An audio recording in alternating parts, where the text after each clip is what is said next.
Hi, I'm Joe with Inline Warehouse. I want to show you one of the easiest and simplest things you can do to customize your skate boots. Now, a lot of the boots have separate liners inside of them, and a lot of people prefer to choose a different liner and put it inside their skate boot. This is actually a really nice feature to have because it then allows you to kind of size down the boot, give you a better fit for a lot of them.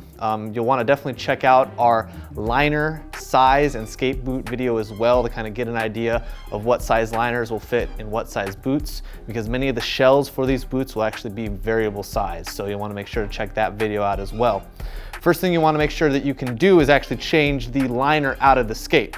Now, a couple skates such as the Fatty Pro skate actually has the liner and the shell combined as one piece. So you can't change this liner out, but you still can change the cuff, which I'll go over as well in this video. And skate boots like the Shadow that we have here, as you can see, don't really have a liner. They actually have kind of this area where you have a shoe itself and the liner is part of the cuff in the boot. So again, these type of skates, you can't change the liner out, but something like the Rems, USD skates, some Valo skates, you can actually change the liners out on them, and it's really easy, so we'll go over that now. Okay, like I said, first you want to make sure your liner size to fit into the skate shell itself. First thing you want to do is actually get the liner out of the old boot.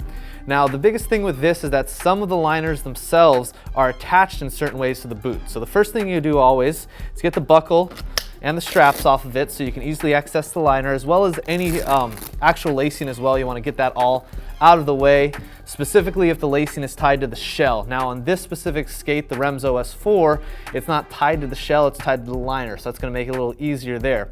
What I want to show you about this one that's pretty common on a lot of Rems skates is in the cuff.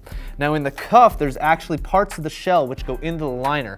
This actually fits in the liner, allows the liner to be more flexible with the shell. That's something you want to look out for all of your skate boots, because some of them do have parts where the cuff is actually inside the liner. So that's what you want to check for, as well as any actual Velcro that may be attached from the liner itself to the shell, such as here in the back. This is actually a Velcro part, and you can kind of see it on this liner that we're going to be replacing it here with. There's actually Velcro here, and that's where you kind of fit into the shell itself. So that's a good kind of demonstration there. I want to show you, just kind of give you a hint on that. So obviously, first of all, you're going to want to pull it out, like I said, get all the strapping done first, and then you want to relatively carefully remove the actual shell pieces from the liner. A lot of what this does take a little bit of muscle. What I recommend doing is just kind of finding where your pieces are and trying to finagle it out first. Now, this will require some time depending on how obviously brand new and used the skate boots themselves are. Don't be afraid to move the cuff around a bit too as well, because this is something that is meant to be moved as you actually skate, so there is some flexibility to it. But if you're going to do anything, make sure you get any of these pieces out first. Now, most liners and boot shells are easier to separate than this is. Again, this was hard because you have this part of the shell fitting into this part of the liner. Always something you got to watch out for too when you're doing liner removal and switching out your liners, because that's always something you can get caught on, end up taking a little bit more time than you need to. All right, now that we've removed the liner from the shell, we're actually going to remove probably the easiest piece to remove, which is the cuff. Removing the cuff is actually pretty simple, and you want to make sure to use one of these hex keys, which is almost always provided with your skate. There's two sizes on here. The larger size is the 5/32 inch, and that's what you're going to be using to remove the cuff from it. Okay, this is almost a standard size for removing it, so you shouldn't have any hassle, but the only other one is the smaller one here. But the 5/32 inch one should be just fine for what we're doing here, as it is on this skate. Now, cuff removal, you've got two bolts on each side, okay? One on, obviously the buckle side, and one on the latchet side.